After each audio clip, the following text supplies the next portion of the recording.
कि पहले वाली जो राजनीति है वो बहुत ज़्यादा गंदी हो गई है और पूंजीवाद के शिकंजे में आ गई है। उस राजनीति को शुद्ध करने के लिए हमने संयुक्त संघर्ष पार्टी बनाई है कि आज तक हम सड़कों की लड़ाई लड़ते रहे हैं, हम सड़कों की भी लड़ेंगे और संसद विधानसभा की भी लड़ेंगे।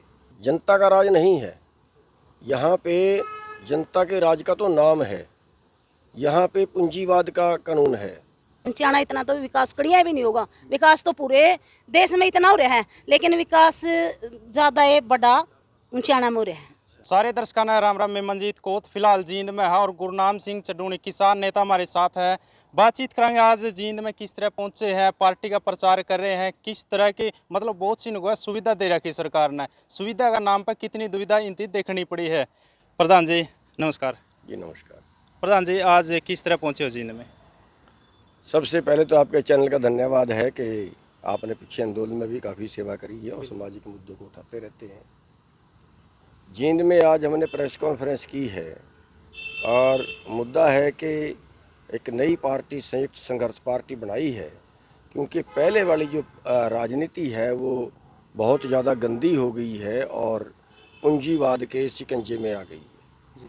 जितने हमारी राजनेता कानून बनाते हैं वो सारे पूंजीवाद के लिए बना रहे हैं और उनको कानूनन लूटने की छूट देते हैं। अमीर और अमीर हो रहा है, गरीब और गरीब हो रहा है। और आंकड़ा यहाँ तक पहुँच गया है कि आज 9 लोगों के पास 50 करोड़ लोगों के बराबर संपत्ति है। अब तो उससे भी ज़्यादा होगी, क्योंकि तो 2-3 साल पहले के आंकड़े दे रहा हूँ मैं जी। 33 किसान रोजाना कर्जे में मर जाते हैं। कर्जा पूंजीपतियों का माफ होता है, 15 लाख करोड़ पिछले 10 साल में माफ़ कर दिए। बेरोजगारों का आप हाल देखें, कोई गांव ऐसा नहीं है जिसको छोड़ के जिसमें से 200-500 लड़के बाहर नहीं जा चुके। तो इसलिए जो राजनीति है यहाँ की, उसको वो पूंजीवाद के पक्ष में सारे काम कर रही है, कारपोरेट के पक्ष में सारे कानून बना रही है, जबकि वो जनता के पक्ष में बनाने चाहिए। देश जनता का है, ना कि कारपोरेट का है। तो उस राजनीति को शुद्ध करने के लिए हमने संयुक्त संघर्ष पार्टी बनाई है कि आज तक हम सड़कों की लड़ाई लड़ते रहे हैं, हम सड़कों की भी लड़ेंगे और संसद विधानसभा की भी लड़ेंगे।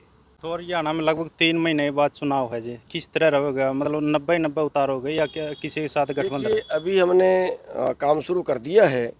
अभी ये सारे जिलों में मीटिंगें करके फिर उसके बाद ये फैसला लेंगे अभी 10 दिन बाद कि किससे समझौता करना है या अकेले लड़ना है। वैसे हमने विकल्प खुला रखा है, अगर संतोषजनक समझौता किसी से होता है तो करेंगे, और अगर संतोषजनक समझौता नहीं होता है तो फिर हम अकेले लड़ेंगे और फिर सभी सीटों पे लड़ेंगे। एक कानून की बात करिए आपने, मजदूरों के लिए, किसानों के लिए जो कानून बना है, बहुत से संगठन है मजदूरों के भी किसानों के, लेकिन जिस टाइम कानून बनाया जाए उस टाइम कोई उन तक बातचीत नहीं होती है। तो मतलब किसी भी कानून है उन पर थोप दिया जावा है, तो इसके ऊपर आपके क्या विचार? वही है, जनता का राज नहीं है यहाँ पे, जनता के राज का तो नाम है, यहाँ पे पूंजीवाद का कानून है। आप जो हम संसद चुन के भेजते हैं ना, कई बार तो ये होता है कि कंपनियां ही जो उनकी लॉबी है वही कानून बना के भेजती है, वो तो खाली मोहर लगा देते हैं। यहाँ तक हाल देश का पहुँच गया है। जनता की राय लेना तो बहुत दूर की बात है, और फिर उसको तोड़वाने के लिए चाहे सारी जनता सड़क पे बैठ जाए तो जनता की तो कोई बात ही नहीं। लोकतंत्र क्या है? अगर जनता ने उस किसी कानून को नकार दिया तो उसको बंद कर दो। अब पीछे आप देखा, जो इन्होंने कानून बनाए थे उनको तोड़वाने के लिए हम सड़कों पे बैठे, देश का किसान मजदूर सभी ने सहयोग किया। 750 सड़कों पे बैठे बैठे मर गए, लेकिन फिर भी जो है सरकार अपनी हठधर्मी पे अड़ी रही। तो जनता का राज कहाँ है? ये तो पैसे वाले का राज है या डंडे वाले का राज है, कह लीजिए। आप धरातल पर हो, जिन लोगों के बीच में जाओ हो, कितनी इतनी है मतलब सरकार ने को है बहुत सी सुविधा दे रखी, सुविधा नाम पर दुविधा कितने के लोगों ने मिल रही? आप देखिए, मोटे चीज़ ये होती है कि हमारे पास किसके पास आमदन कितनी है, मोटी बात ये होती है, वहीं से सारी सुविधा उपजती है। अब आज के बेरोजगार का हाल देखिए, 8,000 में 9,000 में 11-11 घंटे 12-12 घंटे आज का युवा काम कर रहा है, चाहे किसी मॉल में, चाहे किसी फैक्ट्री में, चाहे किसी कंपनी में, और खड़ी ड्यूटी। तो इससे ज़्यादा दुर्गति क्या होगी, न्यूनतम रेट भी 8 घंटे काम करने का 11-12 हज़ार है। 8 घंटे काम करने के 12 हज़ार मिलने चाहिए, अगर 11 घंटे काम करने के तो 20 हज़ार मिलना चाहिए, लेकिन उसको सारा ही 9 हज़ार मिलता है।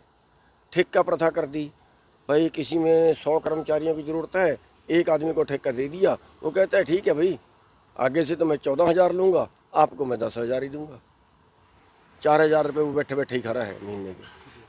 तो ये जो चीज़ है, आमदन अगर हम देखें, अब मनरेगा है, 100 दिन उनको काम दिया है, और 100 दिन में क्या वो परिवार पाल लेगा जी? क्या कर लेगा वो 100 दिन में? बहुत सी जगह 100 दिन का भी नहीं मिलता जी। बहुत सी जगह 100 दिन का भी नहीं है, उसमें भी भ्रष्टाचार है।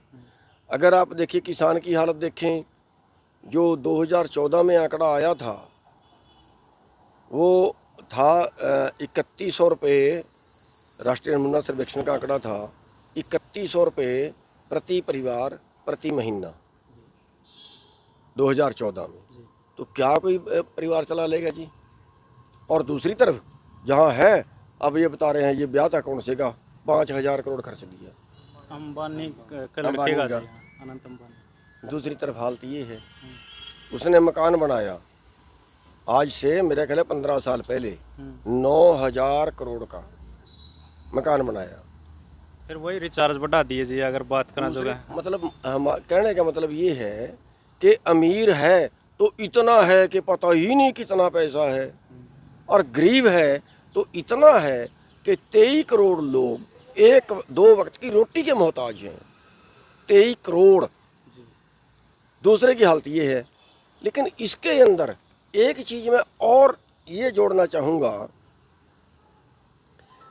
वो आपकी है, आपके प्रति है, कि जो मीडिया है ना, उसको ऐसे लड़ना चाहिए जैसे आज़ादी की लड़ाई में कोई क्रांतिकारी लड़ते थे। जी। क्यों? अब हम चले जाएं आज तक चैनल के पास, भाई जो ज़्यादा ऐड देगा उसकी ज़्यादा खबर लगेगी। जी। अब हम तो आके यहाँ भी मर गए। अब हम करें तो क्या? हम खाली हाथ हैं, सामने तोप वाला है। अब आज मैंने मान लिया प्रेस कॉन्फ्रेंस की, मेरी बात का बुरा मत मानना, अगर कोई पूंजीपति होता तो सबको पैसे दे देता। मेरे पास तो है नहीं, मैंने तो हाथ जोड़े, भैया अगले बार में देखेंगे भैया ऐसा कैसा बनेगा, थोड़ा खर्चा तो आपका भी होता है। मोटरसाइकिल पे आए हो, सारे एक से तो 100 नहीं रुपये होंगे, का 200 का तेल फूक के आए हो। सारे एक समान तो नहीं होंगे जी। मैंने क्या कहा? मैंने ये कहा कि जो आप लोग जुड़े हुए हो ज़मीन से वो तो कर रहे हैं, लेकिन जो जुड़े हुए हैं आज तक चैनल से, जानते ही आप क्या हो रहा है। एक लोकसभा की बात करा, इनेलो का साथ दिया जी आपने कुरुक्षेत्र में, अभी बीएसपी के साथ गठबंधन हुआ अभय सिंह चौटाला का, क्या आप भी उसमें गठबंधन में शामिल हो सकते हो या अलग ही रहोगे? देखिए सारे विकल्प अभी खुले हैं, लेकिन फैसला अभी 10 दिन बाद करेंगे। ठीक है जी, धन्यवाद। Thank you. तो अनीता जी है किसान नेत्री। अनीता जी राम राम। राम राम भाई। आप क्या कहोगे जी, क्या उच्चारण से चुनाव लड़ सकते हो? देखो भाई, जे प्रधान जी जैसा आदेश देगा वैसे मामले तो आदेश पर काम करना है। प्रधान जिया की जैसी भी रणनीति तैयार होगी, जिस तरह भी प्रधान जिया के साथ कोई पार्टी गठबंधन करे, कि भाई प्रधान जिया ने ऐलान कर रखा कि 90 सीटा पे चुनाव लड़ांगे। ये तो है नहीं कि दूसरी पार्टी ਨੂੰ सोचने लग जाए भाई गुरनाम सिंह चडूणी वैसे बैज के आ जाएंगे। मैं तो उनको प्रधान जी आप शुरू से ही ठोस हो और ठोस रही हो।